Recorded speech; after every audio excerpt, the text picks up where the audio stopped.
మేళ్ల చెరువు మండల కేంద్రంలో బహుజన్ సమాజ్ పార్టీ హుజూర్ నగర్ నియోజకవర్గ అధ్యక్షులు మందరవి ఆధ్వర్యంలో తెలంగాణ ప్రభుత్వం ప్రకటించిన దళిత బంధులు పేద దళితులకు జరిగిన అన్యాయంతో అంబేద్కర్ సెంటర్లో మాల మాదిగ బేడ బుడగ జంగాల సామాజిక వర్గాల వారు దళిత బంధుకు మాకు ఎందుకు అర్హత లేదని, దళిత బంధుకు మేమెందుకు అర్హులం కామని ప్రశ్నించారు. దళిత బంధు కేటాయింపులో సంపన్న వర్గాల దళితులకే కేటాయించడం దుర్మార్గమని దళితులు వాపోయారు.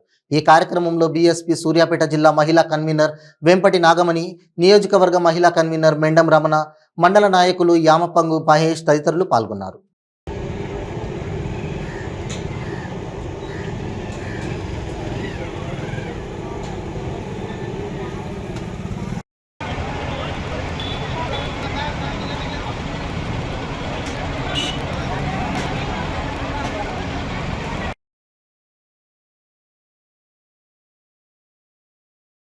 అంటే వీళ్ళకి ఓటు హక్కుతోటే బుద్ధి చెప్పి రాబోయే రోజుల్లో ఏనుగు గుర్తు తరపున డాక్టర్ ఆర్ఎస్ ప్రవీణ్ కుమార్ గారి యొక్క నేతృత్వంలోని ఈ పేద సామాజిక వర్గాలు ఎవరు కూడా అలాంటి ఇబ్బందులు పడకుండా చూడడానికి మేము ఎప్పుడు ముందుంటాం, మీ పక్షాన కొట్లాడతాం.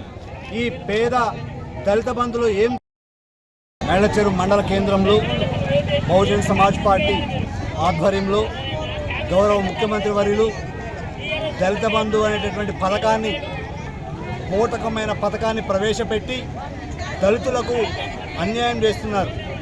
ఈరోజు మహిళలు, వృద్ధులు, బాధితులు, ముఖ్యంగా పేద దళితులందరూ కూడా బుడగ జంగాలు కానీ, ఎస్సీలు కానీ, మాలలు కానీ, మాదిగలు అందరూ వచ్చి ఈరోజు రోడ్లపైన, కుటుంబాలన్నీ కూడా రోడ్ల మీదకి వచ్చినాయి. అంటే కేసీఆర్ పార్టీ నాయకులైనటువంటి వాళ్ళు, వాళ్ళ యొక్క చెప్పు చేతుల్లో ఉండేటువంటి నాయకులు వాళ్ళు, వాళ్ళ మాటలు వినే వాళ్ళకి మాత్రమే దళిత బంధులు ఇస్తున్నారు. ఇచ్చేవారు కూడా, తీసుకునేవారు కూడా వాళ్ళు లబ్ధిదారులు. పొలాలు ఉన్నాయి, స్థలాలు ఉన్నాయి, ఇళ్ళు ఉన్నాయి, ట్రాక్టర్లు ఉన్నాయి, అన్ని రకాల వసతులు ఉన్న కుటుంబాలకే దళిత బంధు ఇస్తే మరి మిగిలినటువంటి కుటుంబాలలో దళితులు కారా? ఓట్లు వేయలేదా? మీరు మీడియా ద్వారా మేము ప్రశ్నిస్తున్నాం. మీరు ఒకసారి వీళ్ళందరినీ గమనించండి.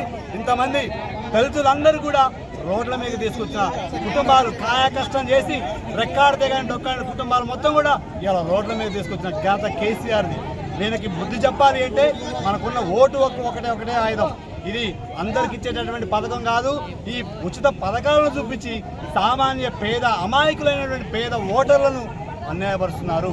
వాళ్లకు ఉసురు నచ్చుకుంటారు కేసీఆర్, వాళ్ళు ఉసురు ఖచ్చితంగా పోతుంటారు. శానపుడి గారు, గౌరవ సర్పంచ్ గారు, ఇంతమంది వాళ్ళు చాలా ఇంతే మా సర్పంచ్ రావాలంటే మా భవన్ పట్టించుకునే లేకపోతే ఓట్ల మధ్యలోకి వస్తారు. అమ్మాని దండ పెట్టి కాళ్ళు పెట్టి తింటున్న తిరుగులు బుడా మీద చేతులు ఇస్తూ కళ్ళబల్లి మాటలు చెప్పి నడిస్తారు. మీరు